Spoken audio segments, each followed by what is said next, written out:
All right, so here we are, start of week 5.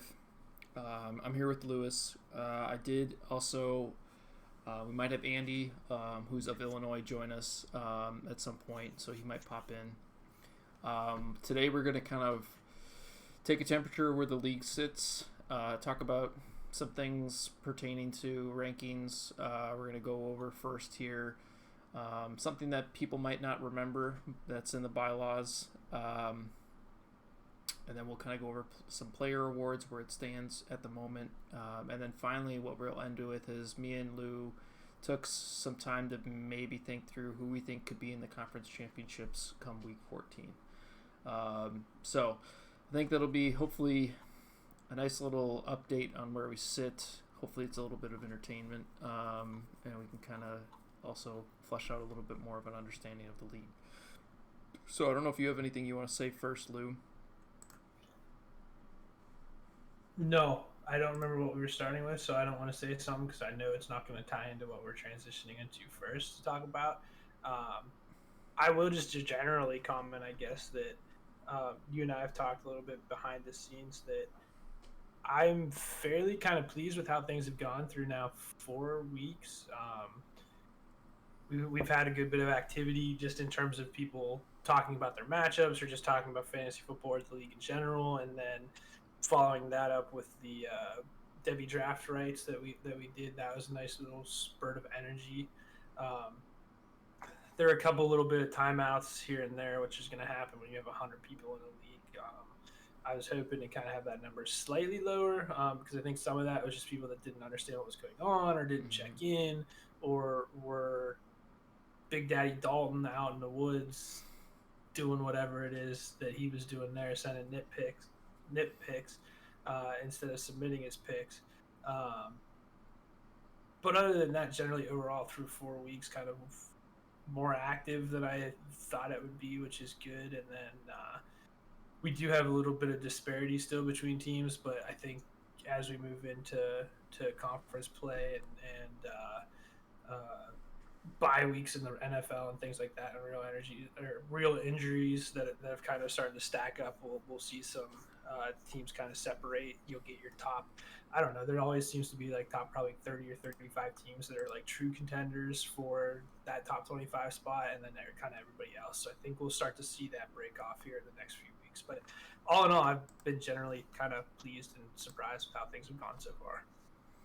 Yeah, I think I'll make a point about Devi before we just kind of segue into something different. But it was interesting. One, I trying to manage it all was interesting to see all the different conferences. Ones at different levels of activity. Like Big 12 was pretty silent, but like SEC, Pac-12, you guys were pretty. Continuously moving. The thing that did suck was when people did timeout. I did feel like the energy of everything that we had going, like a few picks were moving, there was maybe some discussion. It all just sucked it right out of those chats, which is Right. just unfortunate. I don't know how much we're going to be able to avoid like MIA people. It's 100 teams. I imagine we're going to see stuff like at least 10% turnover every year, regardless of whatever we do. It's just a format that's so unique that I think people will either learn that it's not for them, they join too many leagues, whatever the same type of thing is prevalent in any fantasy league. But I digress. I did think it went pretty well. I think there was a lot more talent that was able to be selected. I know one of the things people maybe were a little hesitant on was we're only getting to be able to pick one player. Is there going to be enough to go around for like 20 teams? And I think there was relatively a good amount of people that picked Yeah. enough players that, I think will have some value come next season. Yeah, I mean, being in minor, there's 20 of us. I had freaking 18th pick. I took a different strategy that I took a player that I don't think anybody else drafted either, a position that nobody else drafted. So I did a little bit of different strategy on my pick, but I still had options there. Like I had Kyron Williams as a pick at 18, which I know he was going in the top 8 to 10 in something like some of that. those other leagues. He was an option there, so somebody got him at 19. there were some other guys that are available. So definitely some different strategies, some things, and then I do want to hit because Brian did say something kind of about the timing out. But Brian and I have talked about this, and there's a couple of things that we kind of are looking at that can maybe fix some things, at least with the people that Brian and I are aware of. Like, we can't really do anything about a Dalton who's a moron in the woods. Just doing a walkabout in the middle in of the the Utah Devy draft. Yeah. When everybody else that's on that little vacation Yeah, trip he was able to pick, and he was talking while on the clock, and I had probably either no idea or couldn't figure out who to pick. Kind of held us up there, but going into specifically the minor, because I'm not in any of the other chats. I don't want to be in any of the other chats, but following minor, Hawaii and Nevada were the other teams that timed out there. And going into that, Brian and I were probably 99.7% sure that those were both going to be timeouts. So moving forward, I think we're going to figure out a way to identify those prior to the Devy draft, and just kind of that way you don't have to wait 24 hours for a pick that we know is not coming. So I think we're going to figure out a strategy to deal with those, because it does kill the momentum. I think I was shocked at how quick minor was moving. I mean, there was a point there, if we didn't get stuck, I think it was 2 in a row, Hawaii and Dalton back to back, which was like 48 hours of no picks at all. Where we were on a stretch, like we had you probably would have been the first one done. We had 10 picks. Yeah, right. We had 10 picks in the first, I don't know, 8 hours or something like that. It was flying. So I think we're gonna figure out a way to deal with that. But other than that, I mean, I really did enjoy the draft and the different aspects of it and different strategies. Some people were just picking. Some people had some to their pick, and I really enjoyed the strategic picks that were being made.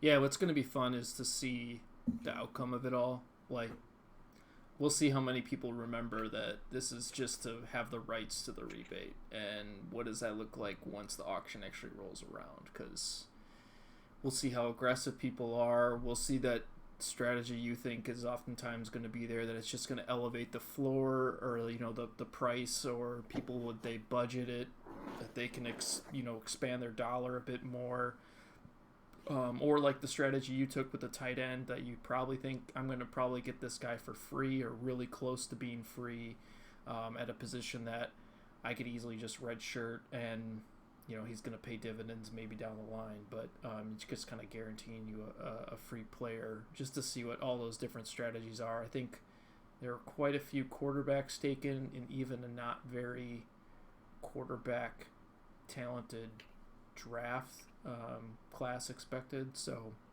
which I think also kind of caused there to be so many quarterbacks taken. Obviously, minor has more picks, so I think more quarterbacks went in minor than probably anywhere else. I think it was really close. I think almost every single one had maybe like 4, maybe 5. I don't remember the exact minor number. had a ton. Minor had, which was crazy, Malik Willis. I mean, I think he was picked in a couple of the other ones. He was the number 1 pick in minor. Like, he went first, which was a total strategic pick, which is why I loved it. From Northern Illinois, I thought that was a great way to kick off the Devy draft, because I think that's one of the things, especially in minor, you have to think outside the box, or get lucky with a player, or put yourself in kind of a different situation than all 20 other teams in minor, because there's just so much stuff going on, and again, we've kind of see this teams kind of break apart here, that you have to kind of find ways to separate yourself. And so I like that Malik Willis 101 pick, but then we had Sam Howell, Carson Strong, that's 3, Rattlers 4. Maybe that was it. Maybe there was only 4. I thought there was another guy. There might have been, if you didn't Matt have, Corral. That was the other one. So we had 5 guys go, and 4 of them win the first 6 or 7 picks. So I mean, it was QB, and then somebody took George Pickens or something like that. But it was pretty QB heavy in the first, I don't know, 7-8 picks of the minor draft, which was I'm not really quite sure if it's a minor thing or what, because I think that it was kind of the other conferences, at least from what I was watching, seemed to be best player available on any kind of standard Devi ranking system Yeah. or site or depth. There were a couple random ones that were here and there, but for the most part, it looked like people just kind of were going down Devi ADP orders, which is again totally fine. But at least in minor, there was some different picks being thrown out there, which I enjoyed. Yeah, the QB one will be interesting, especially when we get to, and we'll just segue into this, but graduating players, like the QB position, all of a sudden is going to have, like, potentially probably 4 players that are all of a sudden gone, and to, like, supplement that back into your team is definitely an interesting move. So we'll just move into the NFL draft piece. Those who have not read the bylaws, this is kind of an idea I've been playing with the idea that there's some level of prestige that comes with in college football when you can be able to send players off to the NFL. And I wanted to kind of encapsulate that. So the idea behind this is that these players that leave your schools have pretty much one last shot to send back some money to help you with recruiting your next recruiting class. And so the idea is that it looks at positional fantasy points from a total field. So it looks at the entire NFL, even players that we do not play with, and uses them to kind of break the graduating players up into rounds. And so kind of like NFL draft round grades. And then they kind of at the end of the season will go through and you will get a cash payout based on the round that they go in. So the idea is that the more prestigious they are, the more money you get for them. So as you can see, this is a grid based off of that idea.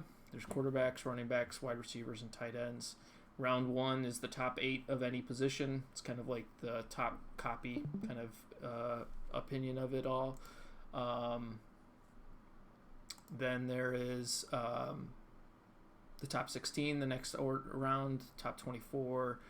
Round 4 is top 32, and then the last round is top 40. So quarterback is actually pretty easy to get something somewhere if they're graduating and they were a starter. So, you look at Baker Mayfield, he's a top 32 quarterback right as of this week. And so I will forgot to mention, it looks at the entire position and only looks at weeks 1 through 13 of the regular season. So it gives everyone kind of a fair shot depending on where they're at.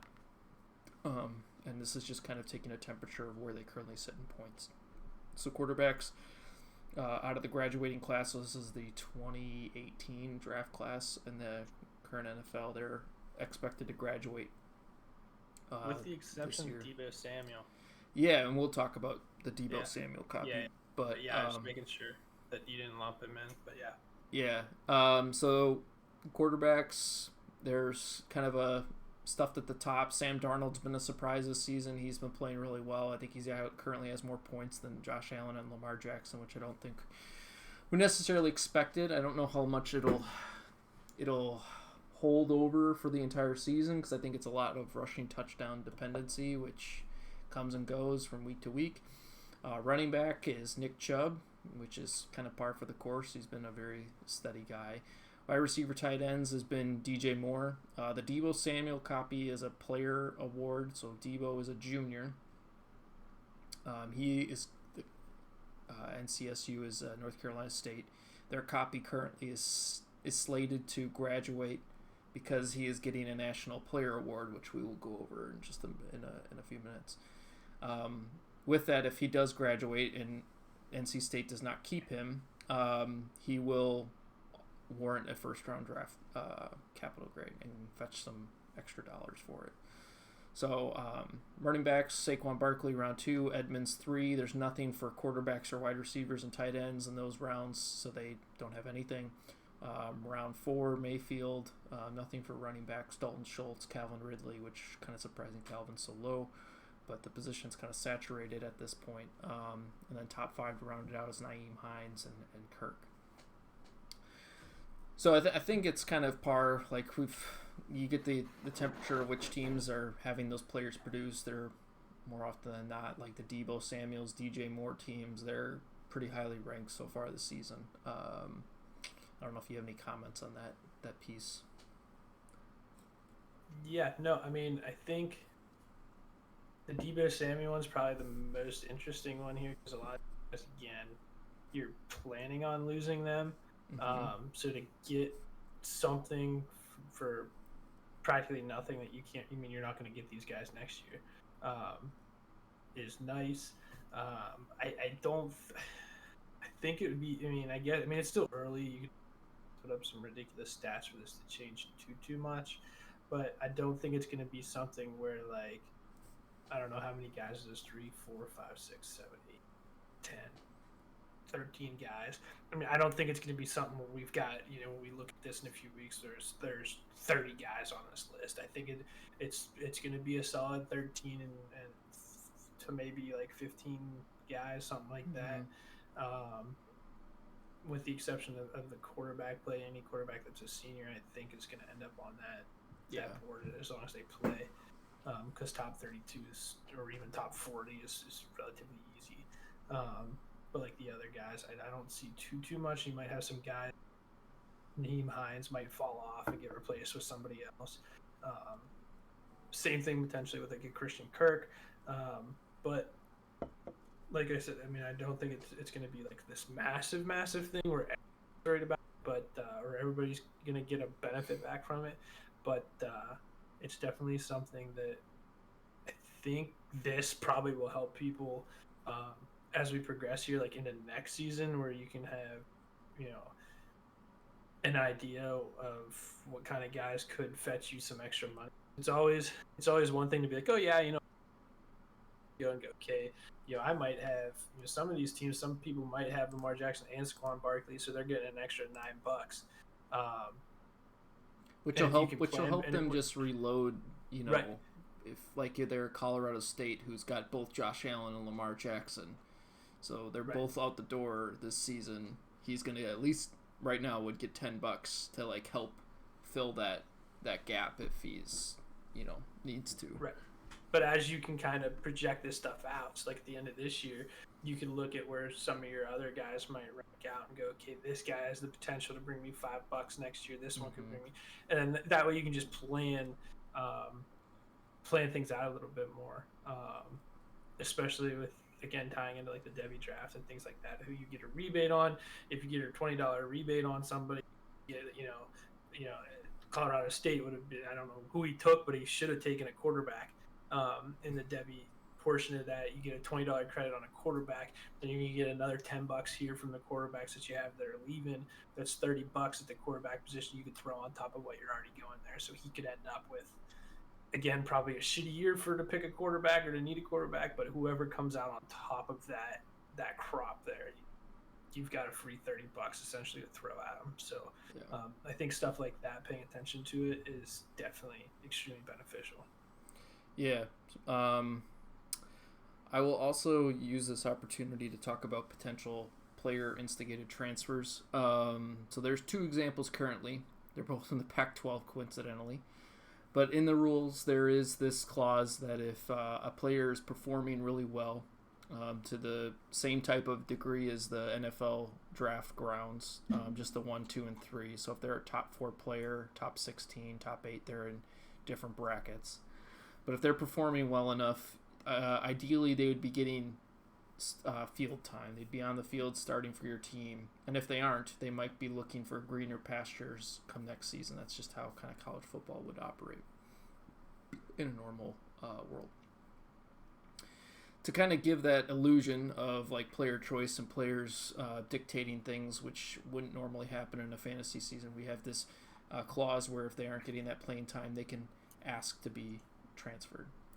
There are 2 instances where a player copy is not being played enough to warrant where they currently sit. To give a little more background, top 8 players need to start, I think it's like 23%, which approximately comes down to 2 starts. They need to be started at least twice. Is really what that percentage breaks down to over the course of a full season, so 13 games. They need to be started twice. To satiate that requirement if they are top 8. And then, am I doing this right? Maybe it's 3 starts. for those ones. 2 and then 1. So first, top 8 is 3 for running backs and tight ends.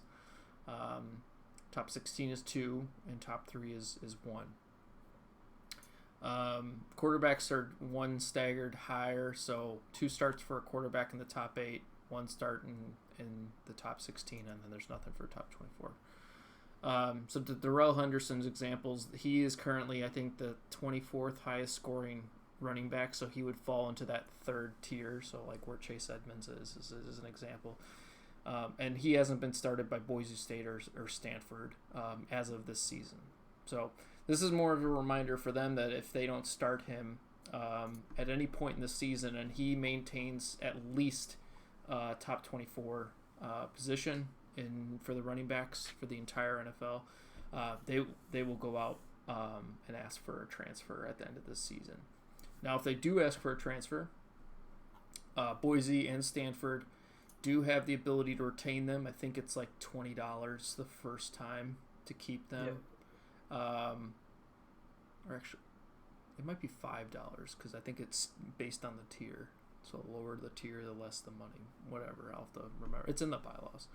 But they have the chance to spend some of their money for their recruiting budget to keep them. And that's just to kind of, if a team's not paying attention and missing this, they still have the option to pay it and keep them around for next season. And if it happens again, there's a higher accrued cost, if I recall correctly. So this is just as a reminder, more specifically for Boise State and Stanford, to just pay attention. They might already have plans to play Darrell Henderson during bye weeks, and so this will all be figured out at that point, which is okay.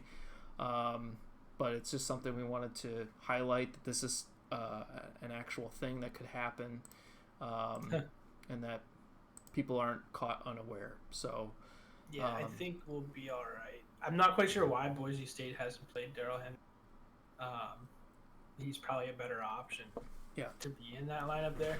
But just looking at Stanford, David Montgomery's going to be out for a few weeks with his injury, so I'm assuming that you'll see Darrell Henderson probably get some starts in there in place of David Montgomery. So I think Stanford will be all right. I think Boise State might be one that why he didn't get played last week specifically instead of well, I guess last week he didn't have that great of a week anyways, but starting Damian Harris against Buccaneers defense wasn't the best choice. I think that's who he started. I'm not entirely sure what I'm looking at, but I think that was last week. But yeah, it's still a cool thing. I wish we had more transfers, and I think it probably has something to do with kind of teams not being super, super deep. There aren't too many teams that are not starting their best guys, or that are that have more than 8 to 10 really good guys, or you've seen the teams that do have that have lost some guys to injury, or some guys that have just absolutely sucked so far this year, like AJ Brown, in the format at least. So I don't think you have too many teams that have that luxury. And then I think there have been some teams, like, I get all the fucking emails for when teams submit a lineup. I don't know if you have that turned on, but somehow I get them all. No. So I end up with like a million fucking emails every day that somebody sets a lineup. So I think we also do have a lot of people that are like Taylor's already set his lineup twice, I think, for our matchup this week. Not sure what he's doing there, but there are a bunch of people that are like that do tinker with their lineups, and I think that kind of helps avoid this potential transfer, because I at least know on my end, this will be week 5. I've not submitted the same lineup once yet, so I have not repeated a lineup from what I did week 1. Going into week 2, into 3, into 4. Now into 5, I have the option to possibly repeat a lineup that I did last week. I'm not entirely sure I'm going to do that, but I think that helps too. But it's definitely a cool aspect here. Again, just make sure that you're aware of this stuff happening. And those of you that are watching this most likely are aware that this stuff happens. But for the most part, I don't know if Stanford or Boise State watch this, but I do think that these are just probably two that are just going to take care of themselves based on the rosters teams. Yeah, the thinking really comes down to the bar's pretty low to clear for a lot of these transfers. It would take like a really deep team or kind of willful ignorance to like have this happen, because you think about it, if you're putting your best team forward, you are starting most likely a top 24 running back in some capacity. Yeah, the interesting one here that's missing is the team that we just talked about that had both quarterbacks. I thought for sure that we might possibly see, but I guess he's a senior, so it doesn't count that, right? You mean Ricky? No, somebody has Josh Allen and Lamar Jackson. Oh yeah, so he hasn't started them, but because they're graduating, I didn't put him on a potential transfer list. So yeah, you're right. Colorado State with Josh Allen and Lamar Jackson would be in an interesting bind, because I think if they were, if Lamar was a junior and he was only playing Josh Allen, that would absolutely be an interesting scenario. I don't think we have many other scenarios at quarterback, like looking into like next year, the year after that, where somebody has like 2 or 3 of the best quarterbacks from a certain class. I don't think we have that, so I'm not sure that that's something to deal with yet. But it'll be. I love that shit. I think it's interesting to have if somebody had both. Who Kyler Murray and who else came out in that class? I don't know if anybody. That's Daniel Jones, so not really. Yeah, so never mind. Drew Lock, who's not a real quarterback. Drew Lock, Jesus Christ. Yeah, but I don't know if we have 2 high-end quarterbacks in anything. Herbert maybe, but Tua's been hurt, so I don't think Tua counts. It'll be interesting to see what happens, like with me, who took 2 freshmen. Yeah, that's what I was currently redshirting, and we'll see what happens in like a year or two. Like if they both are producing really well, I'm either trying to play the hot hand or whatever and figure it out, or I've projected, like I was talking with Ricky about this when we'll just segue over to player awards. I was talking to Ricky about this when his Kyler Murray copy, which is currently second now after this past week, but was first for the Heisman, was like he's got Kyler Murray and Jalen Hurts, and both are top 8 quarterbacks currently. And I was telling him, you're running into a really interesting predicament where, if you don't play them enough, you are going to run into a potential scenario where they, you might have Kyler Murray leaving because he got a player award for Heisman, and you'll have to decide, do I spend money to keep him? And you have to pay money to potentially stop Jalen Hurts from transferring. And I thought that was such a unique wrinkle, like, to debate that. Like, oh shit, do I still try to... Because if you bench Kyler for one game, points game, you might be losing the opportunity to get the Heisman, and that's $5. Well, actually $10, because you'd get the QB award too. But you would be trying to stop, Jalen Hurts from leaving too. So it was an interesting wrinkle that I think I wasn't anticipating having the first season, but definitely popped its head up in just terms of an awareness factor that, like, this shit could happen. Yeah, I mean, the other thing that I'm fairly certain this says Najee. It's a little small on my screen. Mm-hmm. I guess I can pull it up on here on my computer. Najee Harris being in a spot to in year 1, I think, is interesting because isn't it like 2 awards? Is that here? Or is no, so let's do a reminder quickly on player awards. So player awards are something that are for individual copies of players, so that each, like West Virginia's copy of Jalen Hurts right now is projected, I don't know why I keep saying running back, but is projected to win the Heisman currently. Then you see on the left with the Davey O'Brien Awards, there's all these different types of Jalen Hurtses and different Kyler Murrays that are mixed into here. You see a couple Najee Harrises currently mixed into it. And those individual copies are kind of ranked based on how valuable they are to successful teams for national awards. So like the Jalen Hurts copy, West Virginia is literally being carried hasn't played very hard teams per se, but a majority of his points is coming from Jalen Hurts, so Jalen Hurts is a direct factor to the outcome of how well West Virginia is doing. And so currently, based on this value metric of a score, Jalen Hurts is deemed the most valuable player in the entire league, just because he's scoring a lot of points, he's winning games, and he attributes to a high percentage of his team's total points being scored for West Virginia. And so it does that for all these different copies for different players at different positions. So, yeah, I think this is an interesting element too, because you are directly competing. There's different values where even just like West Virginia's got the most valuable copy of Jalen Hurts and most valuable copy of a player. But Houston also has a really valuable copy, but it's just slightly less valuable or less...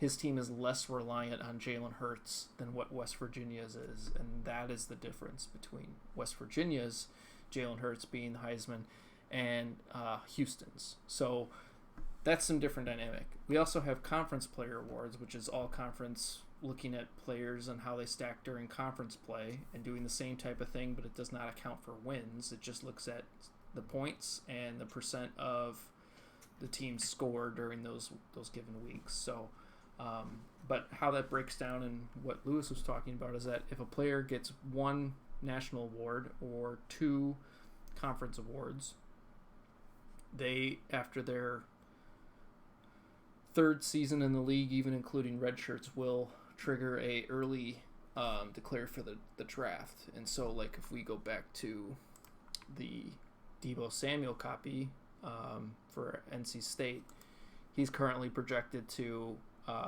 win the Fred Biletnikoff Award. So if he wins that this year, his copy would declare for the draft. And Jake Doogie Howser, as I would call him, has to come up with a decision. Am I going to I get all this award money, but am I going to maybe spend some of it to keep him another year for how valuable his team is, or do I let him walk and keep that money to use for resources later? So it's got some different elements. After this week, there will be a whole module underneath this on the page, which will do all conference, and there's first team, second team, third team, and those will be broken down by the different conferences. So I don't know if you have any comments on this as where it stands. I think it's been interesting to watch just the first 4 weeks. No, I started and then I think you went off track. I'm trying to figure out what happens with Najee. Because he's not draft eligible. Mm-mm. Did you hit on that? Does that mean like? Yeah, he'll just keep playing until he hits a junior, and then after his third season, he will declare for the draft, regardless of whatever happens. Because he wins award this year. Mm-hmm. Right. Okay. So that was what I wanted to make sure, because I started to say that, and that was something that I was like, maybe I should double check on this before I say it. But there's a couple copies of Najee Harris on here, like 3. Mm-hmm. I think there might, and I wish I could scroll down and see who else is on this. But David Montgomery's hurt, so I would imagine that he's going to come off of that board and probably going to see more Najee Harris, after next week, which means there's a good chance that it depends on for him, because teams might be redshirting Najee. And so he might not show up as much as, like, there's the next closest one, I think, is Toledo's down at 24. But Toledo started some bum over Deebo Samuel week 1, so I'm not really quite sure he knows how to set a lineup. But yeah, I guess I think that this is going to be like Nick Chubb, I guess, could win it here, but I think this is going to be like Najee Harris has a really good chance to win this award, which, again, take it or leave it. But now you at least now know how many years you're gonna have Najee Harris for. It's not like it's that unknown of having a guy that just happens to go off on year 3 or 4 or whatever. And you can't plan for it. Yeah. Right, but at least this one you can go, okay, if Najee Harris wins, you can plan and say, okay, I've got Najee Harris for next year and the year after, and then he's gone. Or you can do Plan to pay to keep them, whatever. right, pay to keep them, figure out your budget for that year, or could also, I mean, I guess in theory you could go use them next year and then transfer them for that last year, right? And let that problem be somebody else's and get a little get some money. But it's all interesting stuff that you can do with some of these guys. But Najee Harris is definitely probably one of the more like interesting ones. The names on here that I'm like interested in following, because a lot of these other guys, DJ Moore's he's gone anyway, so it doesn't really matter. At one point, I think maybe it was Montgomery. I think last week Chase was also really high. Like Jamar Chase is now Boise's down. I think Boise's got a lot of freshmen, but on this list, but he does, and he's playing them. So, I mean, he's 4-0, so they're winning. So that's player awards. That'll be something to continue to watch and monitor. It is a tab on the league page, so feel free to look at it. One thing we did not highlight is Coach of the Year. Coach of the Year is another award that's given at the end of the season. It's given to the coach who's kind of scores the best when you look at 3 metrics, and that's wins, total points scored, which is PF, and the efficiency of setting lineups. And so they kind of blend those 3 metrics together. And currently it is it's Luigi. So I don't know how well that's going to hold up, but he's one of 3 teams to score over 500 points. I think that's kind of why he is getting the tip of the hat right now when it comes to Coach of the Year. But that'll fluctuate for most of the season, I imagine. So we're going to transition into the top 25.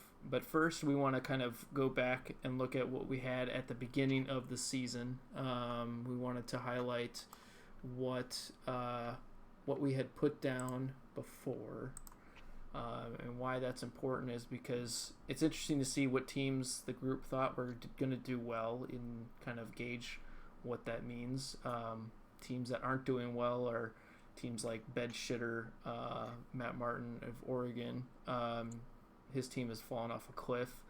Other teams that have kind of been disappointing is Oklahoma. Granted, he scheduled really tough, and we'll talk about him a little bit more.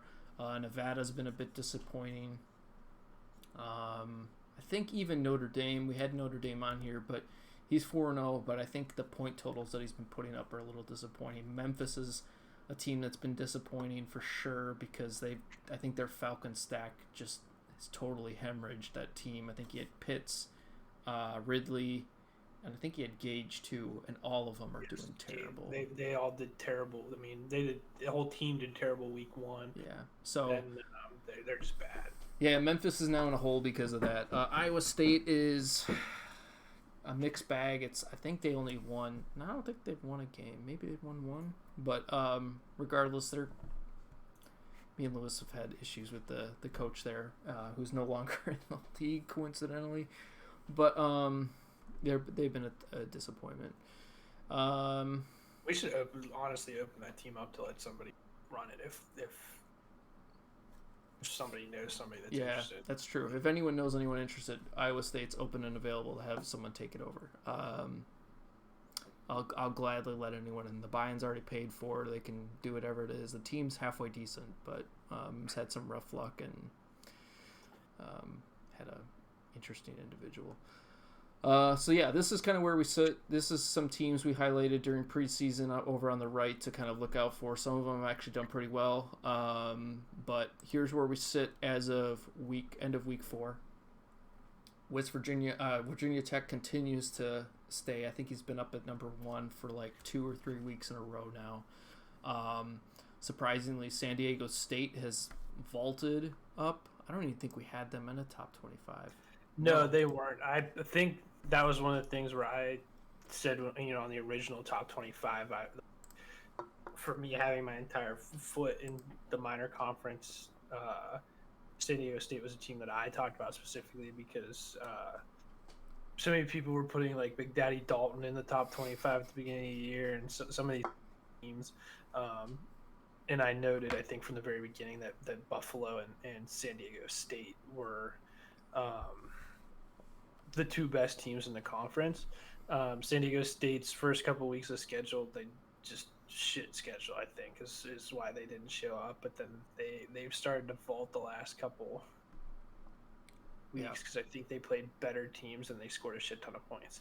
I forgot who he played this past week, but it was actually a really high-scoring game, and I think he vaulted up like 5 more spots. So he's one, which, to all his credit, this is exactly what he needs to do, being a minor league team, like play a tough schedule, come out and score a bunch of points to get like actual credit in the polls, because once he starts playing some of these lower minor teams, as me and Lewis have talked about the dynamics of minor to ad nauseum in our DMs, but their expected all play from their opponents is going to come down just because the dilution of those teams is not going to compare well to the field. So teams like San Diego State, Buffalo, Hawaii, those, even Toledo, they need, if they know they're good, they need to be scheduling the hardest opponents, because either they're going to make up the win total later because they're going to play softer schedule later, or they're going to get really good wins and be even higher for those at-large bids. So, right, or you have to play it completely for luck and hope that the week that you play Taylor, he scores 100 points. Mm-hmm. The week that you play, who's ass? I'm trying to think who's bad in here. Neil, Bowling Chuck, Green. any of those Bowling guys. Girl. Yeah. So like when you play those guys, 30 to 50 points, that doesn't help you. So you need to hope that maybe you're the week where they score 80 points, or like even that's probably too low. But like you want their number to be at its highest when they play you. And it's just the chances of that happening in minor are way less than it is, playing against a team in the Big Ten that has no real plan and is not scoring points. So it's one of those. It's a interesting aspect. I'm thrilled with the top 25 or close to the top 25 from minor. I'm just not sure it stays that way. And again, we've talked about it because right now you've got, I think there's 3 in the top 10. 3 in the top 10, and then you've got a 4th from the top. And there are still some other. There's probably 1 or 2. I mean, myself, and then I'm trying to think of who the other team is. Fresno State, possibly. That hasn't. I think Fresno State scheduled hard. Yeah, he's so and didn't win, and then he's in. So I think Fresno State is going to be a stack up wins here, but because they did poorly in the first 4 weeks, they might not ever touch the top 25. But they're the other team in minor that's actually pretty good. So those, what is that, 5, 6 teams? 6. Those 6 teams are like the 6 top dogs at minor. So watching them throughout the season where they end up is something that Brian and I are keeping our eyes on. But I do think that those teams are the ones that could potentially put up a fight as long as the schedule, how minors scoring goes throughout the rest of the season. Yeah, I think Fresno State is interesting. It's going to be an interesting case. You too, both you and Fresno State will be interesting case studies where you are 1 and 3. We're both 1 and 3, but your points scored is just kind of through the roof for both of them. Especially you. You've just had an onslaught of like your opponents have scored just crazy. Absurd. It's absurd. I think I've got the most. I think I've got the most points against. And I don't think it's even close. I have 530, and I was worried about this. I said this because I'm going to play Marshall, and I have a chance that this number is going to be 550. It was 530, but he had DJ freaking Shark, who broke his ankle on the second play, so he got 0 points from that. So had Shark played, he probably scores 2 touchdowns minimum.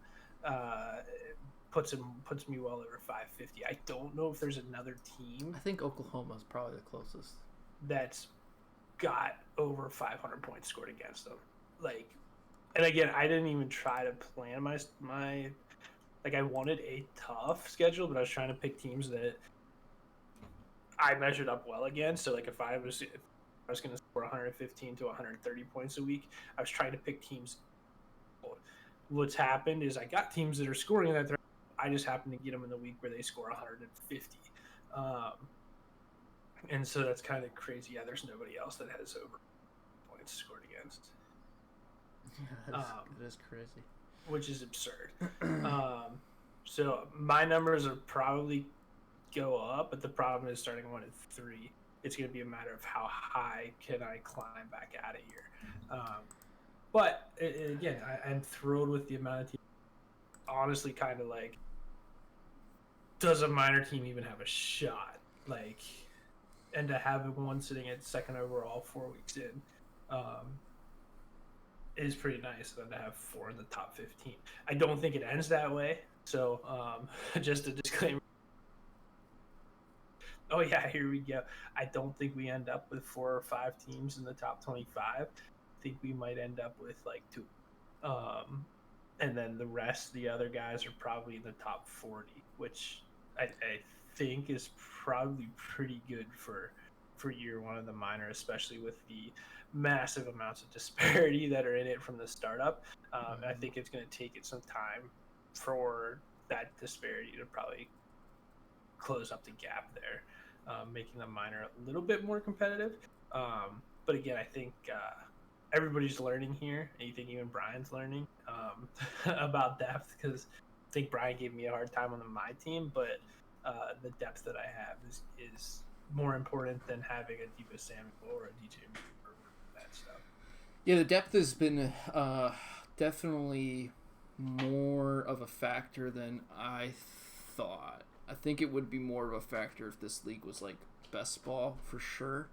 But I think right now, Deontay Harris can score you 10, 15 points. Hunter Renfrow is an actual viable starter in this format given his catches and what he scores. I think we've seen Braxton Berrios have like big weeks where the opponent you played, you didn't maybe think they would be that much of a challenge, all of a sudden is like a top 5 scoring team for the week. So I think those depth pieces makes the variance and outcomes a little more unpredictable, which I think we've seen play out for the first 4 weeks. I do want to highlight a few more of the surprise teams before we kind of move on here. I think teams that have done better than what was expected is Doogie Howser's NC State team. I think Oklahoma State's another really strong one. Those guys were in the bottom half of the top 25, and them to be in the top 10 has shown that they've either had some breaks go their way or they've putting a much better team together. Houston is another one. Indiana is doing pretty well. I think Texas wasn't one we did not have ranked, and they put up an astronomical amount of points on you the 1 week you played them. It's so bad, so freaking bad.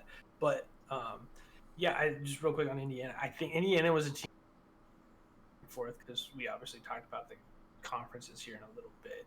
I think Indiana's of the list of teams that are in the top 25 there. I think Indiana's a team that we might see stumble just a little bit.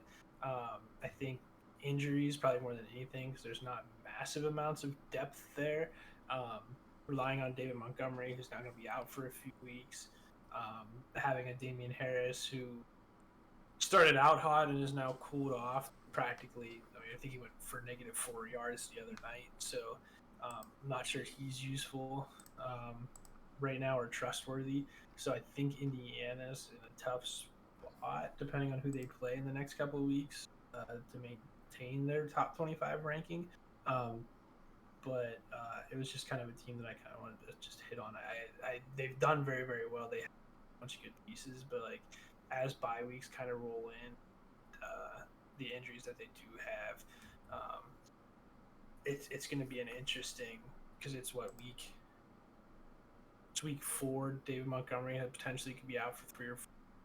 In that 3 or 4 week window, he's going to have to cover a week 7 bye where he has Jefferson and Lamb and some other guys. I'm trying to think. which is going to be tough. So it almost puts week 7 in a loss, and if there's any other bye weeks that happen to hurt that team while David Montgomery's out, it could be tough sledding for Indiana. Yeah, we'll do our picks here. I think Indiana though has been a surprise. Iowa had first 2 weeks were phenomenal, but it's cooled off considerably. Same with Illinois. Andy had a monstrous week 1 where he was the top team, played against I think the second best team in SMU, and has kind of tapered off a little bit. So some of these teams have cooled for where they were higher in the rankings. Some of these teams who have maybe scheduled a bit softer or their opponents didn't live up to the billing, like Navy, Notre Dame, they've kind of percolated up into the bottom half of the top 25, and they might, bow out if they lose a couple games, or if they their opponents get even softer. Like their schedule might catch up as other teams play harder teams. Some teams that aren't ranked that have been surprised. Marshall has been a pleasant surprise. I think they're a much stronger team than I think we gave them credit for at the beginning of the season. We talked about Fresno State. I think fucking Florida. I don't know how Ash's team continues to put up like top half above average point totals every week, but they do. And he, I think, is 2-2, but yeah, he's I didn't think he was 2-2. going to He do has, anywhere. and the problem. I mean, that's the thing. He has no depth, so he's starting the same guys. They're all rookies. His efficiency is like 99.7 or something like that, because nobody else on his team is scoring points. But the guys that he is playing are scoring. Like I think he's playing Kenneth Gainwell, to be honest. Like I think he's the only one that's burned that red shirt. Van Jefferson has had massive weeks. I have him. He's on my bench every time he scores. I'm like, start this guy, and I never do. Then he scores. But he's getting massive points from Deebo Samuel. He had Rondell Moore in there, and Rondell Moore went off. So like, it's just guys that he has are boom and bust guys, and they've boomed and busted on different weeks. So like we saw, Van Jefferson I think has gone off on 2 different occasions now. Deebo's had 2 massive weeks, so he's got these guys that are boom or bust. I think Daniel Jones might have had a week where he was QB1 or very damn close to it. Yep. And so he's got these guys that are just he had 30 points week 4 and then 33 week 2. So he's had 2 really good weeks from Daniel Jones, and then the rest of this lineup is just one guy goes off. That's all it really takes, is you just need one guy that's going to score 30 points, and he's had that on numerous occasions with the lineup that he has, and that's definitely helped. And then Marshall's on here. I think another surprise, again, they're probably in that same tier as Marshall. That rounds out the freaking teams that I played week 1 through whatever. Marshall, Michigan. I didn't play Iowa. I don't think. Marshall, Michigan, and Texas. We already talked about Texas. So that was my teams, but like, I think the Marshall thing is teams that had Sam Darnold as their quarterback, which is probably why we didn't talk about Marshall at the beginning of the year. Really solid team, but then we were like, but the quarterback, how are you going to overcome, Sam Darnold going against Lamar Jackson? Well, go figure. Sam Darnold is gone off now a couple weeks and is, I think, like you said, is he ranked higher than Lamar? I know he's higher. He is. Yeah, he's got more points than Lamar and Josh, and it's kind of like, what the fuck? So a guy that was potentially in a spot of weakness is now in a spot of strength. So I really, really, really like Marshall. I think that's Fresno State's logo. We already talked about them. They're probably more of a surprise in a not so great way. So I'm assuming you have them on there. Yeah, surprise could go either way. I kind of just said they were teams of note that I just was able to pick out of the 100 teams, and that's not sort of the 75 other teams. So I think the other one is, for adverse reason, was Kentucky. I thought Kentucky was going to be good, but I think injuries have just decimated Devin's team to the point that they are now looking at a much different squad. I think, other than that, I think all these teams that are on this current top 25, with the exception, I'm not sure if we had Georgia there. And I'm not sure if we discussed Georgia wasn't there. And you switched the screen on me. I think the other team was Minnesota. Yep. Minnesota's played really well. That has put together a pretty good team there.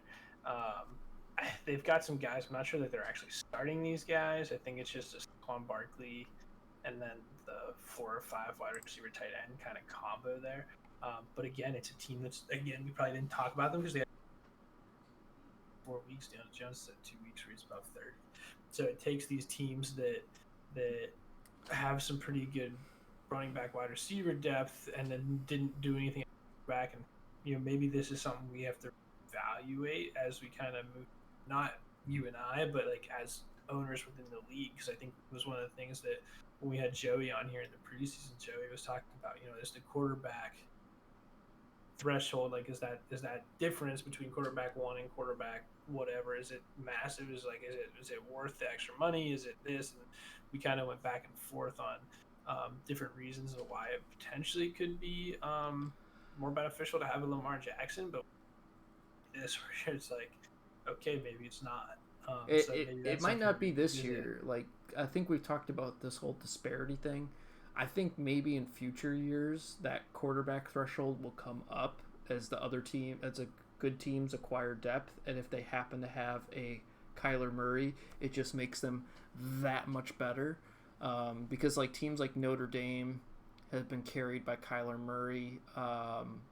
West Virginia won't ever be ranked because they have played such a soft schedule. But you know, Jalen Hurts is a quarterback that's able to carry them for a week or two, where Daniel Jones is maybe giving you 2 weeks of top-end production, but he might not ever sniff that the rest of the season, you know what I mean? So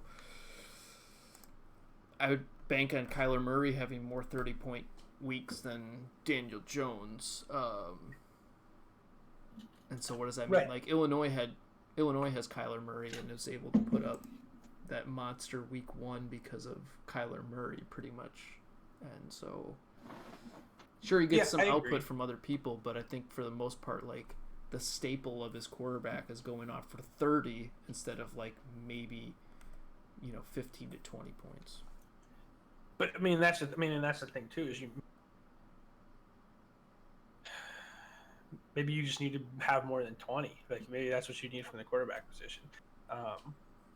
And right now you're 4 for 4 on that Daniel Jones, whereas, you know, I look at like Joe Burrow. I mean, he fucking killed me. I think twice now, to be honest.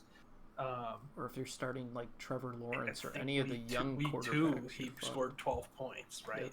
So like that's terrible, and that's from Joe Burrow, which probably was a better option than Daniel Jones at one point. Even though I would have liked to have Daniel Jones, but you've got Daniel Jones like grossly outscoring a Joe Burrow, which is like ass backwards, and I'm not quite sure that one ever was correct either.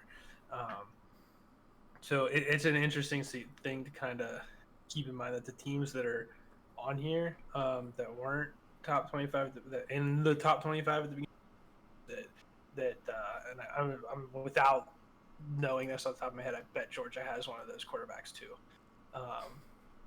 that have overperformed expectations so far. Yeah, he's got Darnold. So. Right. So that seems to be the trend here, is the teams that weren't on the board at the beginning of the year that currently are teams that have had quarterback play that has exceeded expectations. Mm-hmm. I agree. All right. Wanted to go over this. This is the module that we have on the site. So this is how everything looks. This graph to the right is kind of the mix of opponent all play and all play percentage. So if you don't remember the formula for ranking is your wins plus 1 times your opponent all play plus your all play percentage, which comes up to this aggregate all play. That aggregate all play is then multiplied by your wins plus 1, and that gives you your ranking score. So Virginia Tech has got 6.225. So if we were to look up Virginia Tech on here, Virginia Tech's got 4 wins. 4 wins is plus 1 is 5. 5 times 1.24 because they have an 85, almost 86% all play currently through the season, and the opponents that they've played come up to about almost 40%. So you multiply the 1.24 by 4, and that comes out to about 6.225. So that's how that ranking works. So the way I wanted to emphasize this is just kind of thinking about how, as the league progresses, we've had a few grumblings. It's not like people are upset about it. I think it's just a lack of fully understanding what the formula means and what your resume looks like. Is I like to think of this as going to look like it's tiers. So there's going to be tiers of teams and kind of these swaths, and then the way the aggregate all play works is a way of stratifying that field even further. What the fuck, Wes? Get out of here.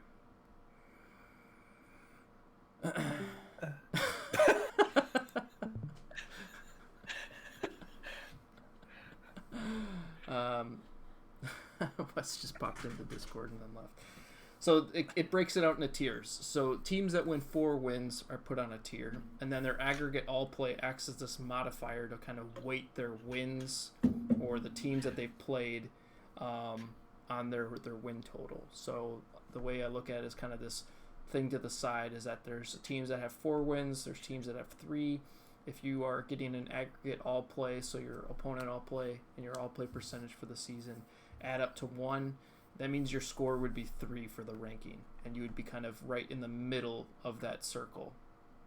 But if you had a higher than 1 aggregate all play, your win totals would start creeping to where you would be on the same level as maybe some of those 4 win teams. And that's what you kind of see in some of these lower rankings where Notre Dame has kind of a minus multiplier. I think they're right here.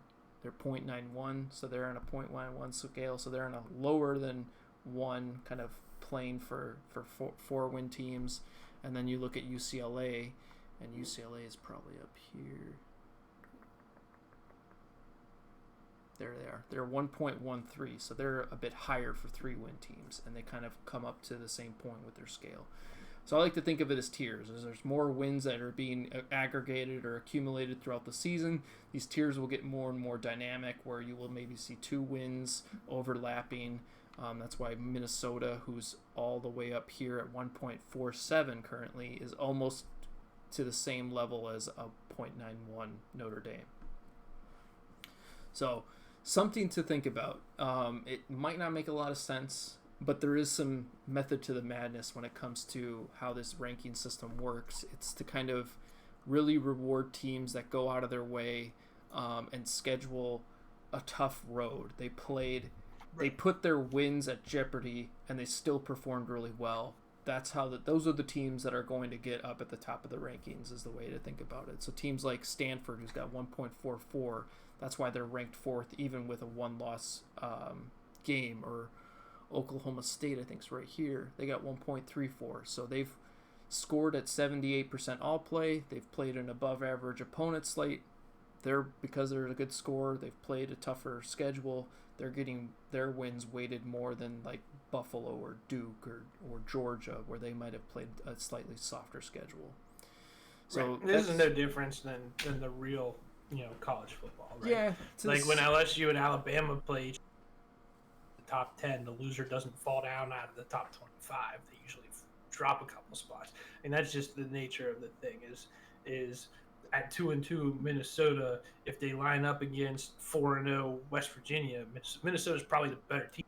Probably going, and that's what we want the rankings to reflect. The rankings, if it was strictly, hey, put the best records in here, that's what it would be. Like, go look in the standings column if you want that. Like the rankings is a formula that's supposed to identify who the best teams are across the league, not who played who or who had the cupcake schedule or whatever. Because if that was the case, everybody would be scheduling minor teams for the first 4 games, and they would be playing. If you scroll down this freaking bottom, you're talking Central Michigan, UNLV, Miami of Ohio University, all that are in the bottom, that their score projects out to like 0.4. Like, it's bad. So again, the idea there is to measure against the entire league, not necessarily a schedule that a particular team plays or a schedule that your team plays. It's a measurement across, like, if Minnesota played the entire league, that's kind of what this is trying to do, is yes, give credit for the schedule, so that yes, they lost twice, they're going to take a bump for that, but they're going to gain ranking because of how they measure up against the rest of the league. That's how that works. I wouldn't say they would gain ranking. I would say it buoys their descent. It softens the descent that they see. The one thing I will emphasize that it doesn't necessarily correlate to like how college football works. So early season, there's a lot of variance to this. We are gauging these ranking numbers in the early part of the season on very specific data points that have wildly different outcomes from week to week. So like Illinois, we'll use it as an example. First week they were number 1.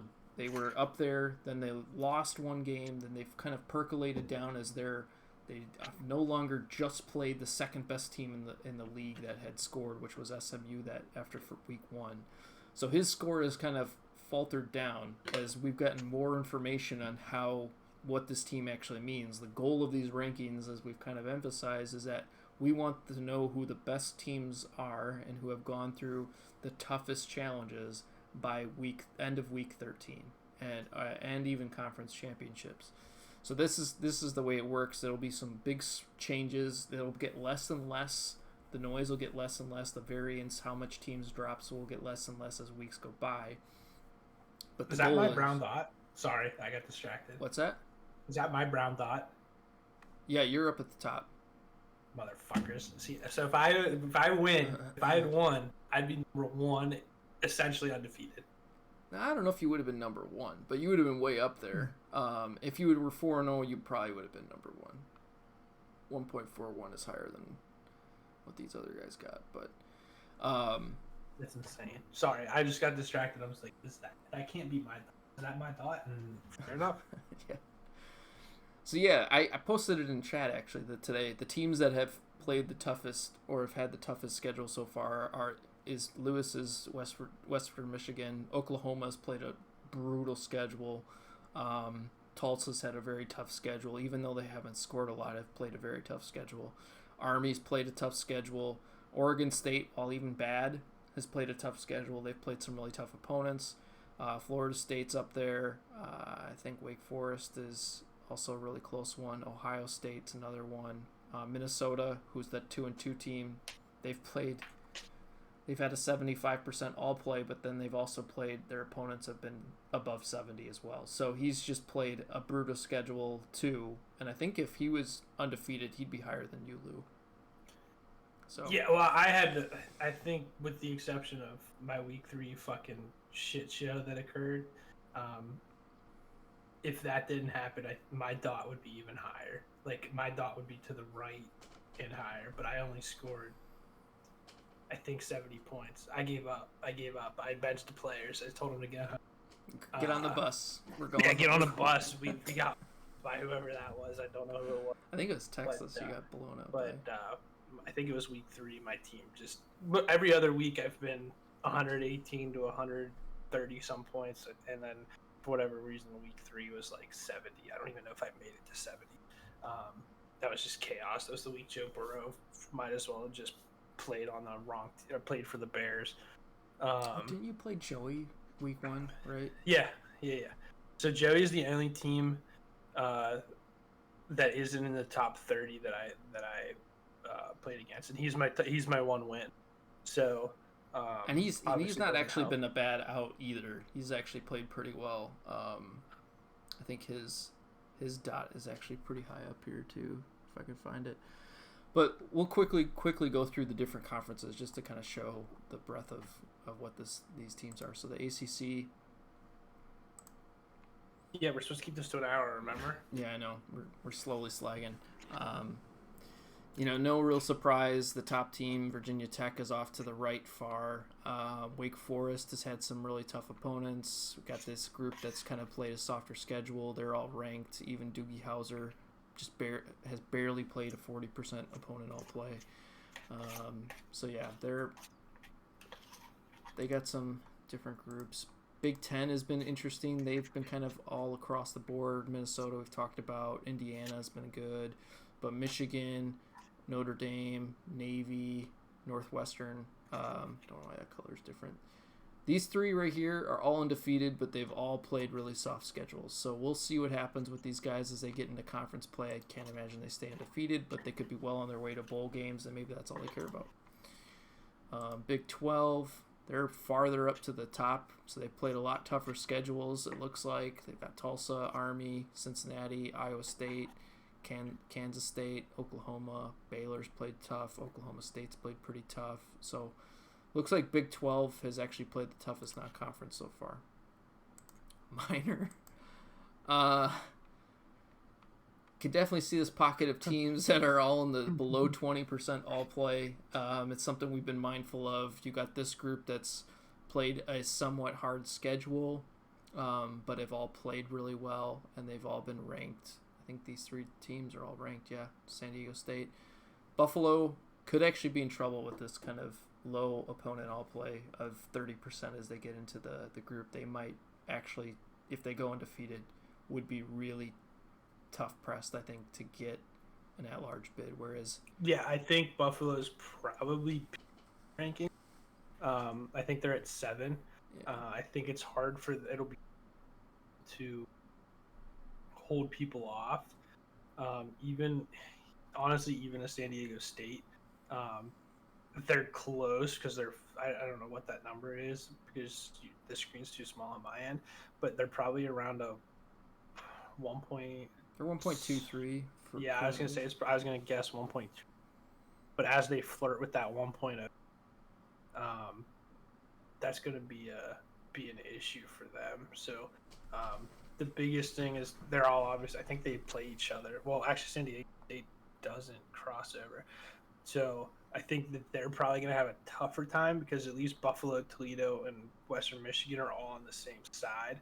So if you can get 3 straight wins off of those teams that are pretty good, that'll help. So it probably leans more towards a Buffalo getting some there, but because they're so low, it's going to be tough ground to make up. So of the minor teams that are there, if a Hawaii or Dalton come out of this undefeated, they're probably better.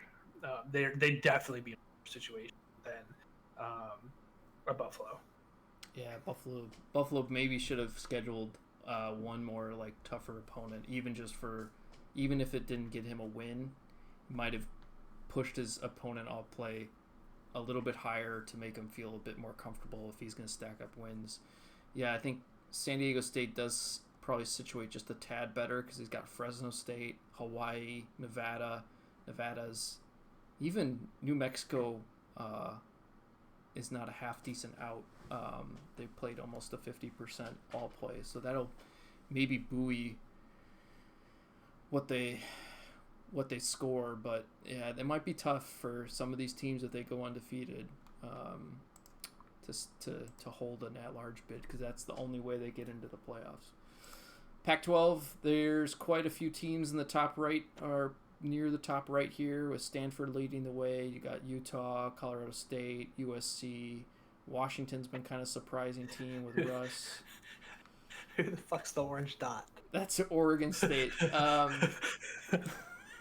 So Jason actually we know he knows he's got a bad team. He leans into it. He went kind of the same route I did. He's got a bunch of really good freshmen that are going to be there next year, but I don't know why he scheduled such a tough schedule. That just seemed, uniquely cruel for him to know he doesn't have a shot. He should have been playing like other minor schools that had no shot, like Neal and Chuck and Taylor and those guys, just to maybe boost the win totals of those teams up.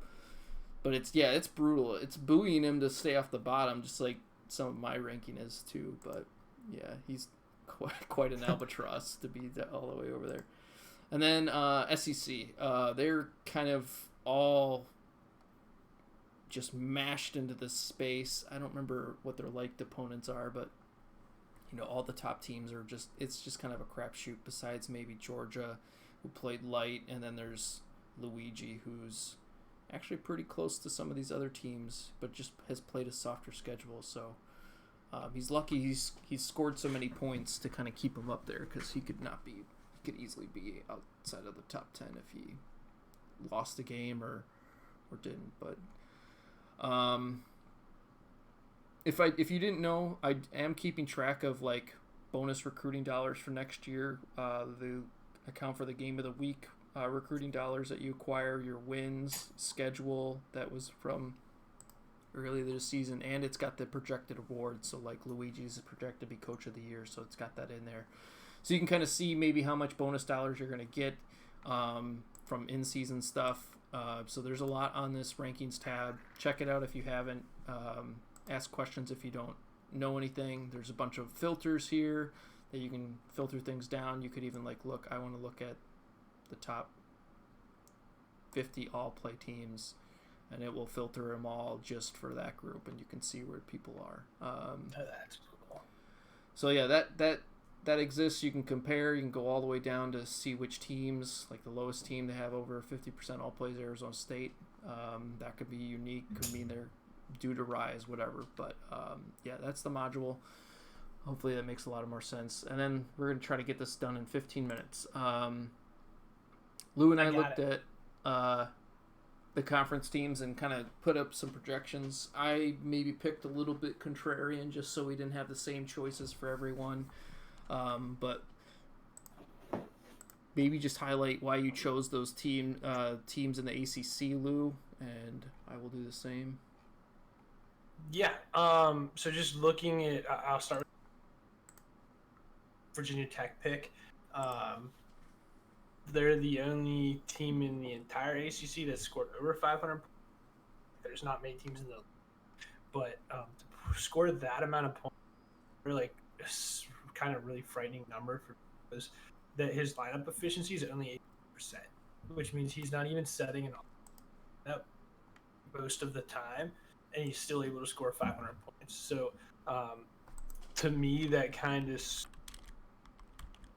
part of it has to do with the quarterback play, but there are some other kind of things going on. He's got some interesting pieces at wide receiver, tight end. As a team that we picked from the very beginning.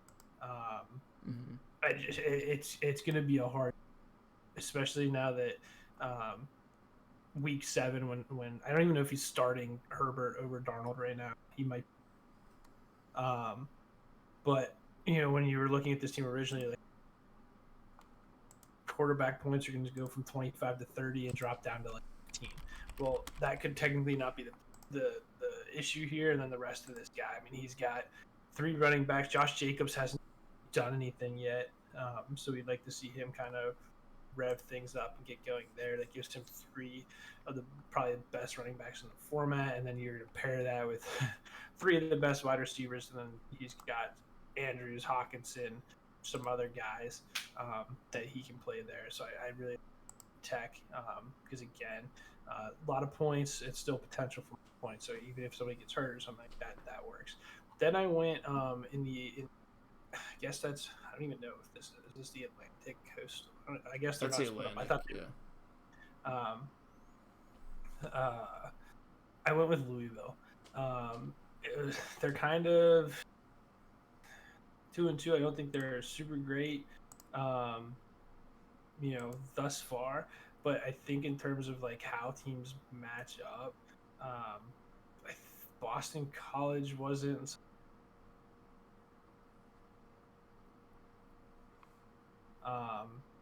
I liked Louisville just because it's a team that is playing some rookies and has gained some extra points for the next few weeks. Just burnt Chuba Hubbard, they burnt Justin Fields, they've burnt Najee Harris. So at the beginning of the year, that these things were stashed on taxi, isn't gonna try to play for this year, but then now they've kind of those pieces. I just kind of the direction that team's headed. I think it's trending the right way.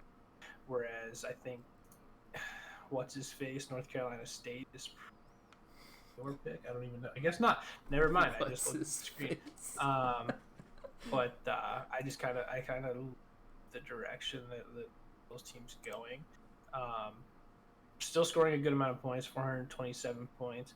The only problem is the 95% efficiency, which gotta keep setting the right lineup. Which I think is something he can do because he's got guys that like Hunter Renfrow, who's worthwhile. Like Noah Fant's been pretty good. Quez Watkins went off too, which helps, and then back play Taylor Pollard, Najee Harris, Chuba. There's 4 guys there for the next couple of weeks are going to be good. And this is all with AJ fucking nothing all year, absolutely nothing. So I don't think that continues to happen. So I think this team is kind of already done. I just kind of like that direction. Yeah, I went with Clemson just because I agree with everything about Virginia Tech. I went with Clemson just because I didn't want to pick Jake's team. I think Jake's got a decent team. We'll see how much the injuries kind of stack up for him. He's lost Gallup and Shark and that group, and that might hurt his depth. But I think Daniel's team is, I mean, they're ranked 25th. He's got Kyler Murray, which is such a godsend, even though he might be giving up. Does he have another quarterback? No, he doesn't. He's going to play Kyler. He's got Darrell Henderson. He's got Jonathan Taylor. Tyson Williams is kind of a hit-or-miss guy, but Pollard is a backup. Who knows if Dalvin Cook's going to stay healthy the entire year. He always seems to get dinged up. His wide receivers are a bit suspect with just Deontay Harris, Justin Jefferson, Darnell Mooney, and then he's got to rely on Mecole Hardman or Paris Campbell or Gage. And I don't think he's got too much that he can call up. He does have Chase that he could call up if he's shaping up, and Kenneth Gainwell if he really wanted to press the all in or put his chips all in. But yeah, I think he could challenge Jake. I forget what week he plays Jake. That could be a big week, but he's got some tough games. He's got Duke and UConn the next 2 weeks, so that'll be tough. But week 9 will be, I think, the all-important game for this division, where however Clemson and NC State stack up could dictate things. Yeah, I just think Jake's injuries are bite him. He's losing his depth real quick. And then what he does have left, like Josh Jacobs is, banged up already, which isn't a good thing long term here. And then his other, outside of James Robinson, his only other usable running back is Devin Singletary, and Zach Moss is absolutely fucking destroying every little piece of me. I like, since the very beginning, I think that was somebody I told you. I was like, yeah, get Devin Singletary. And it just seems to be like every time the Bills get stupid, like throwing it to Dawson Knox or running it around himself, or they find the Zach Moss. So Devin Singletary is trending in the wrong direction. So that's kind of why I went away from NC State there. Although it's probably the favorite, but it's just one of those where his team is trending the wrong way, and I just liked it. Or even a Clemson that trending the opposite way. Yeah, plus no one wants to root for Jake. So, all right, Big Ten. We both had Iowa. I think the Big Ten West could be a bloodbath. I'm not sure what team is really going to come out of there. Minnesota could. Purdue could. Purdue's depth is just like NC State is kind of evaporated. He's lost Judy, Chark, Gallup.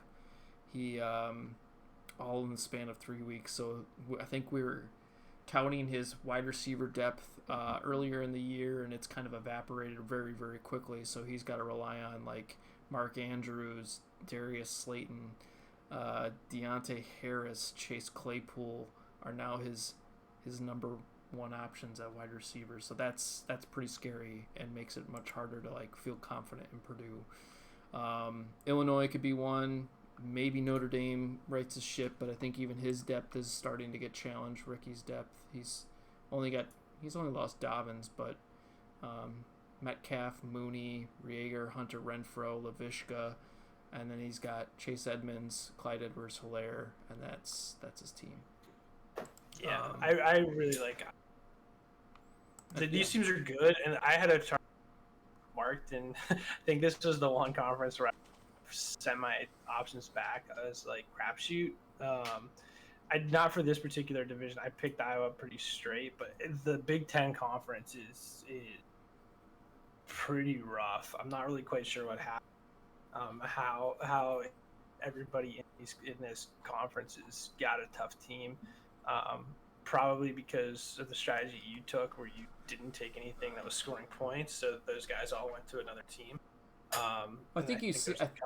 I think you see it in the rankings. Like we have 7 teams in the top 25 this week, but all of them are like in the bottom half. Right.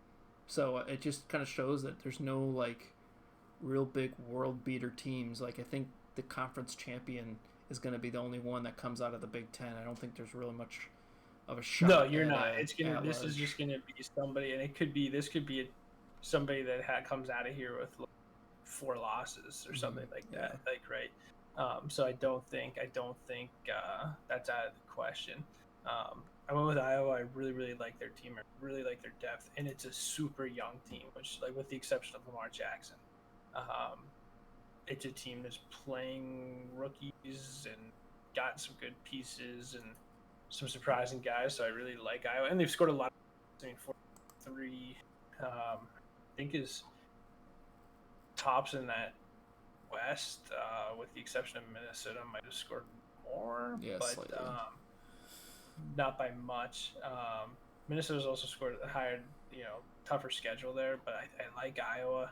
And then in the East, I think this was the one where I was like, shoot, like I really was like, Rutgers might win this thing, and there's nobody there controlling it, which would be a disaster.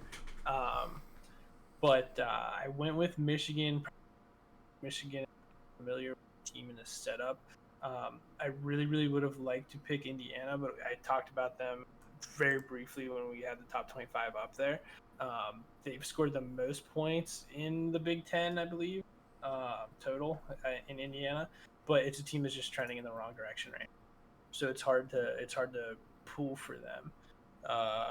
Obviously you have, so that's okay. You can talk about why you're pulling for them, but it's one of those teams that I think just Michigan might have a little bit more left in the tank at the end of the season, because they've got guys like Henderson, Zach Moss, guys that are all trending in the right direction.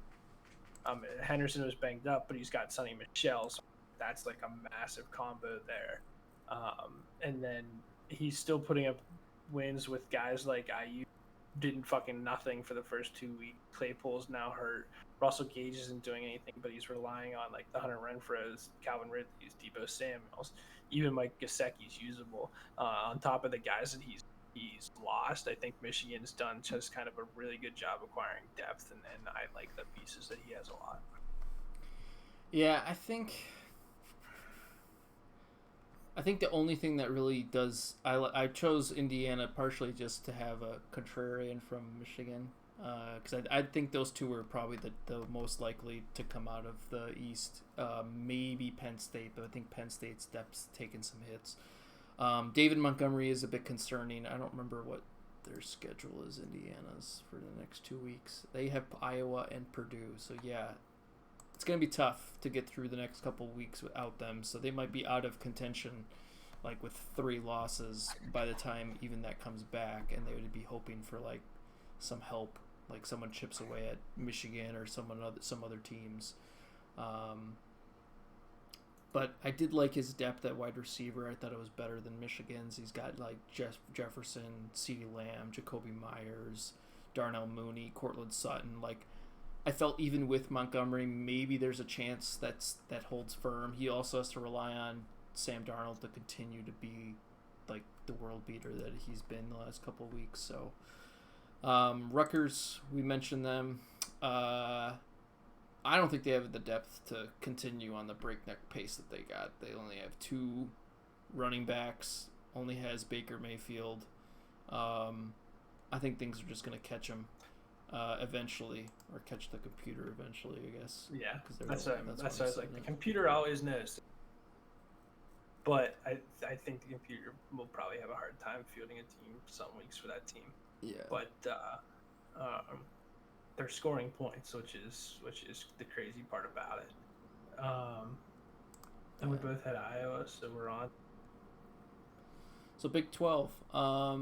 We both picked Marshall. We've talked about Marshall. I think the Big 12 North is just a weaker division overall comparatively. Most of the teams have not scored over 400 points yet. I think it's kind of Marshall's for the taking, if I'm going to be honest. Maybe I don't know who would even compete with them, to be honest. It just seems like it's theirs to lose. If they I don't even know what their tough opponents are going to be.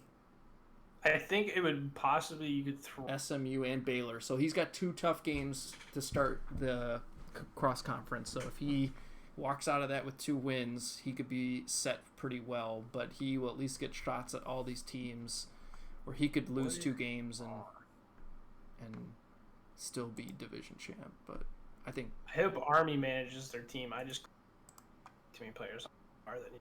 But anyways, I think we'll talk about that briefly. I think that was on the agenda and we skipped it, the IR deadline. Marshall's really, really, really. My only complaints about Marshall is how they've managed this team. You look at it like, again, this is why you start with your rookies, and he might have done. This is why you start with your rookies on the taxi squad, because Sam Darnold absolutely. You are now wasting Trevor, because Trevor Lawrence you're not going to play Trevor Lawrence over Sam Darnold. So now you've wasted a year of Trevor Lawrence for no reason, which is why you always put him on there and you use him if you have. Like he should have started Sam Darnold week 1 anyways, and then just ride Sam Darnold and either not hot, and at that point team's at, and if you come week 13, I need a quarterback for 1 week. Mm-hmm. You activate Davis Mills and you save Trevor Lawrence. That's my only issue with it. There seems to be a lot of misuse of the rookies, like Dwayne Eskenridge, Josh Palmer, those guys. And again, this has nothing to do with what we're talking about, but yeah, he's in the top thing now, but like this management is crucial for like being on the top again next year. So I just kind of wanted to point that out. But I do think that there's not too many teams that are going to go against him here. I mean, the numbers say potentially Kansas, but Kansas is pretty light. Again, Kansas is super light. Like Kansas isn't going to match, I think, throughout this. But the numbers say they, with the lineup that they have, probably has the best chance. But I would say that it's Marshall's for the taking. Yeah. Who'd you pick? Big 12 Baylor. South is much harder to pick, for sure. I can't knock you for choosing Oklahoma State. They played very well. I'm sticking with Baylor. They've just played a slightly tougher non-conference schedule. I think they're still got a lot of depth. Josh Allen, he might be a little pressed for a quarterback come week 7, but Josh Allen's still there. Saquon, Chubb, DeAndre Swift. That's probably one of the best 3 core running backs you can have currently. Deontay Harris, Calvin Ridley, Waddle, Andrews, Hawkinson. That's a pretty good group, but I think the quarterback and the 3 running backs are definite bonuses for that team. Moving into it. I was stuck between. I like Texas again. Texas blew up against me, but Texas's running back depth is just so bad. Like if Texas had like one like legit guy at, Texas is a really good fucking team. Like the wide receiver tight end group that is on that team is just absurd. Like the depth there is really, really good. But the only I think it's like Zach else, which isn't good. So I picked OK State just because the overall depth. I mean, the amount of guys that are scoring 25 that have scored 25 to 60 points on this team is absurd. And I think that probably long term is going to be beneficial for Oklahoma State more so than, having the best team on paper. He's got, the Josh Jacobs, James Robinson, Hardman, Jefferson, Kirk, McLaurin, Renfro, Deebo Samuel, Cortland Sutton, even Darius Slayton is usable. So he's got a ton of guys that again, I just going to make sure you set the right line. But he's got a ton of guys that should make the bye weeks and the injuries a little for him. So I think that he might be able to navigate a little bit better than some of these other. Yeah, and I think I agree with Texas. A team I really wanted to put there was just to be like shooting off the wall because he's done, I think, a pretty good job given his schedule, was SMU. But I don't know. He's got a good group, but now he's a bit injured with David Montgomery going down. But he had Pollard, Montgomery, Antonio Gibson. He did have Sony Michel as a backup, but Jamar Chase, Jacoby Myers, Rondale.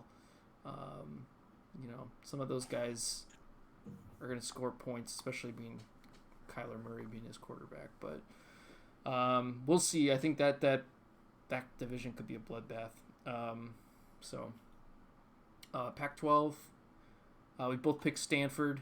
I think, again, very similar. Maybe not as much as Marshall, but I think very similar. It's kind of Stanford's to lose. Bedshitter was maybe his closest competition, but he has not lived up to par so far this season. And there's not really anyone else in that division that's going to challenge him, is my thinking. Maybe Boise, but I think it's kind of Stanford's to take so far this season. Yeah, I don't think Boise's going to put up enough points. I think Boise's going to be a good team. They're trending in the right direction. Michael Carter, I think, finally got done. But he's, I think, been like 4 or 5 points scored. He's still only had like 10 or 11 points, but at least they're headed in the right direction. Najee won. Kadarius Toney was really good last, probably more so than he was the first 3 weeks combined. So I think it's a team that's headed in the right direction. The problem is that Stanford is really fucking good. I don't know. I don't know if there's anybody. Barkley, Chubb. I mean, even with losing Montgomery for a few weeks, I think we talked about this earlier. Darrell Henderson transfer option. I think Henderson is an option to slide in there, but he's still got an option to pick probably. I think Dawson Knox, McCole Hardman as well. So I mean, there are options there. I think Stanford's still going to be really, really good. Jesse did a good job putting that team together. And then I went Colorado State, I guess. I was trying, I took a really long, hard Utah. But Utah has David Montgomery and he's hurt, which kind of steered me away from them. Colorado State, I think, was the favorite beginning, even though I don't know what his record is. I think he's either undefeated or has only lost once. I'm not really sure. He lost to Doogie Howser, Jake Banana Man this past week. So so I think at 14 his team's probably underperformed slightly. So I think this was a team that was a lot of people's favorites, like right after the draft, as people kind of saw this team coming together. I still wish he didn't spend that much money on 2 quarterbacks because his team could be that much better, or 2 top-tier quarterbacks like that because his team could be that much better, but it's what it is. I do think that injuries are starting to kind of, like, he's Shark. If he loses, 1 or 2 more guys, he's going to be in trouble. He doesn't have the best depth, but he has a lot of elite pieces right now, and so I think that it's going to be a really tough team to try to knock out of that top spot. Yeah, he probably could have used maybe one or two less running backs and put that into one or two more wide receivers. Just looking at like probably could have used a better option than like Gunnar Olszewski or Olszewski or whatever the fuck his name is. Traquan Smith is obviously a bust, but I went with UCLA. One, because I didn't want to give LD the satisfaction. I think UCLA is very similarly built. Doesn't have the gaping injuries. Like he doesn't have a J.K. Dobbins or DJ Chark on his injuries. He's got Scotty Miller and N'Keal Harry. He's got two quarterbacks. He's got Barkley. He's got Jonathan Taylor, who he'll play, the entire way as long as he can, manage it. And then he's got T. Higgins, DK, Cortland Sutton, Noah Fant, Dallas Goedert, TJ Hawkinson. Like, that's a 5-6. That's a bit better depth, in my opinion, than what Colorado State has. So I went with Kevin. He's got a big game this week. He's got to play Stanford. So this could, the way I'm projecting is it'll be a rematch in a couple weeks when they play in the conference championship. But whoever loses this game could it be looking at a much tougher slate. Maybe more so if UCLA loses. So that's the Pac-12. SEC, the East, I think both of us agree it's kind of a crapshoot. They're all, it seems, incredibly even with no one really entering like, oh yeah, this is a really, really good team. So you went with Florida, and we've talked about Florida and their lack of depth, and he's kind of playing on, the That's razor's edge. Yeah, that's why I went with it, because this group is so like meh, like average, like they're like we're not gonna get a at large bid out of here either. Not because they're gonna beat up on each other, but because I just don't think it's that good of a conference, to be honest, or a division. So I went with the one true thing, which is that Ash is scoring points, and he's at 99.3%. So he doesn't have a whole lot of options, and those options are scoring.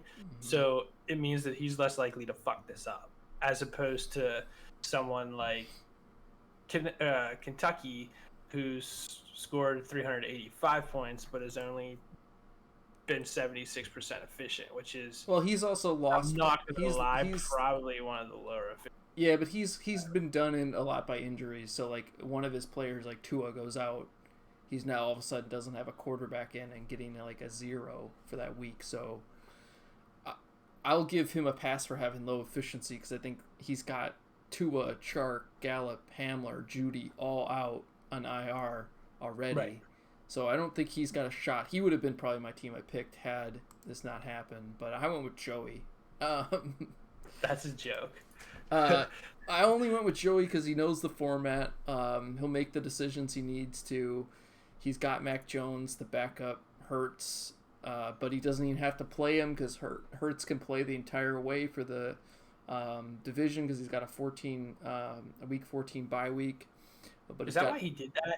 No, that was not why he did that. But that is one of the benefits of not a benefit. It could play a disaster when it comes conference championship time. But he's got some more depth. I feel like some of these other pieces. Yeah, I don't know. I'm just gonna go with the guy who knows the format, who's probably got one of the better quarterbacks that I feel has got a sustainable output, and then I think some of the other pieces are better. Plus, he's just healthier. I think that's what I'm gonna go with in terms of choosing, because it's going to be hard to pick a winner out of this. It could very well be Tennessee, or I don't know. It could be anyone. It could be East Carolina. Corey's team Corey could actually put together a nice little run. Just looking at, because Deontay Johnson's already missed it, so he obviously didn't play him then, so he takes a hit there. But Sam Darnold overperforming definitely helps. I don't think he's got too many reinforcements in terms of something goes wrong here, but he's got enough guys that are potentially going off, like Deontay Johnson. Same thing with CeeDee Lamb. then you just kind of like Hawkinson. You got to figure out. He's got to get somebody Carter. Then if that happens, that like rounds out his team somewhat nicely. But it would depend on who he plays in the next couple of weeks before that happens. But I guess Joey's not a bad pick. It's not what I would have picked. Joey might like check out if he loses another. Have the computer set lineups for him and accept. He already is having the computer set lineups for him. He asked me specifically to have that happen because he did not want to think through the lineup. So he's already taken that equation out, and that's why he's got a 96.9% efficiency, probably much higher than he would if he was picking. But I think the 1-3 thing doesn't matter so much for me for this group because there's no way they get an at-large bid unless Georgia runs the gambit. But right, that's the other thing. Real quick, the standings column is gonna sort right after this. Yes, it'll sort for conference first, just so that everybody is aware of. So if you're 4-1, somebody that potentially is 1-3 can be higher than you in the standings column because it's going to sort by your conference win-loss schedule. Starting this week. Yeah. Mm-hmm. So. Thought I'd point that out because I definitely expect, even though most of the people that are going to ask that question aren't going to get that question. But for those of you that do listen, that is going to happen. So, all right, quickly, we've talked about these teams a bit much, and we both agree on the choices as of right now. The minor, we think Buffalo and San Diego State seem to have the inside track in terms of getting to the conference championships. I don't think much needs to be said there. I think whoever wins that conference championship maybe has a shot at large. We've kind of talked about maybe Buffalo not having too much, but San Diego State definitely would if they could run the gambit.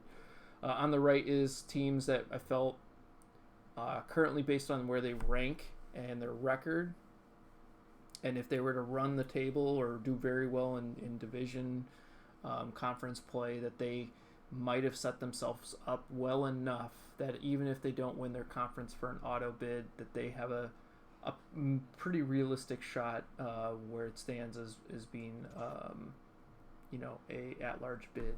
I think they've scored well enough or played tough opponents, or they're going to stack up enough wins that they could be there regardless. So those are just teams to think about, look out for. So, and with that, I'll say that we're pretty much done. I don't think I have anything else. Oh, besides medical redshirts deadline is due tomorrow before kickoff of the Thursday game. You need to have all your players that have an I or an IR on MFL on your one of your IR slots for them to potentially receive a medical. They need to stay there from when they're placed on IR to when the season ends. They need to go through the entire thing. You can put them on there and promote them later. It will burn that medical red shirt just like a traditional. So if like Jerry Jeudy comes back and he had been on your IR for weeks, but your team is doing well enough that you want him back on your team, you can go ahead and ask me to promote him, and I will put him on your active roster. Had this question on classifications, and I just want to make sure it has to be IR or I or an IR on MFL. It is unfortunate. So like a David Montgomery is a continually evolving situation, but currently is listed as a questionable or an out for this week. If he does not get an IR or IR tag on MFL by tomorrow, he is not going to get a medical red shirt. That's just what's going to happen. The thinking is that this deadline is set so that we were looking at more so the number of starts that a player was able to get. So they've gotten up to 4 starts. That's over a quarter of the season has passed. The cutoff date was before they could get a 5th start. So anytime after that, they're not eligible for it. So if he doesn't play, if he doesn't get that tag, you better hope he comes back in the middle of the season. Otherwise, he will tick over another year of eligibility. So, and as a reminder, medical redshirts just freeze the year of eligibility for that player, and they can only receive one during their career. So, if you're putting a player on medical for this season, just know that next season, if they go down with another injury, they are not eligible. They will be removed and put onto your active roster. So anything you need to say about that, Lou, or anything else you need to note? Otherwise, I think we can call it a night just before 2 hours. You were close. I was close. You were close. I did preface that you went over, not me. Okay. So, no, I don't have anything else. Like I said, we're in good shape. I really like everything. Conference plays is going to be massively fun. I think that we've got, at least in minor, I don't know divisions, but we've definitely got a little bit of smack talk and stuff going on there. So I'm excited for the conference play to start up. And other than that, get your IRs. It's driving me insane. I click on these teams as we go through and talk about them, and the teams that have players with eyes next to their name that are still on your roster. You never know what happens. You don't have to make a decision on these guys until very late in the end of the year. You could tag a guy that you think is useless, and then lo and behold, he gets traded into a better position, or he has some breakout, point where you're like, oh shit, I'm glad I have this. So it doesn't hurt. So that's my biggest kind of advice to people. Everybody seems to be kind of doing the lineups actively. Like I said, I get all those emails, but the IR is the biggest thing that people are missing right now and not taking it. So I'm hoping that for tomorrow that or at least those that can get to a computer and get that shit fixed, because it drives me. I don't have anybody on IR. I got nobody, and it's depressing. Usually I count on somebody. I love stashing because I think that's where you can really make a difference, right? Like in NCFF, I still have after this year, a whole nother Christian McCaffrey. I think that's where, as you stack that stuff up, that's where kind of teams can get really, really, really good. And so it's kind of, again, you don't wish for anybody to get hurt, but I'm kind of all of my guys are all automatically lose a year here because I don't have anybody to stash. So that kind of sucks. So take advantage of that if you have opportunity, regardless of who the player is. Yep. Okay. I want to thank everyone, and I hope everyone's having fun. I've gotten a few comments of people who have been enjoying the league, so that's great to hear. There will be plenty of opportunity to improve this league at the end of the season, so if you are thinking of things to discuss or talk about or changes, make sure you either let me know or write them down somewhere. Otherwise, enjoy week 5, enjoy the rest of the season. We will probably do this again come conference championship time, or maybe the week before. Probably conference championship time, just because of we might want to run through the playoff scenarios more so than anything. So be on the lookout for that. And with that, I bid everyone adieu. Thanks.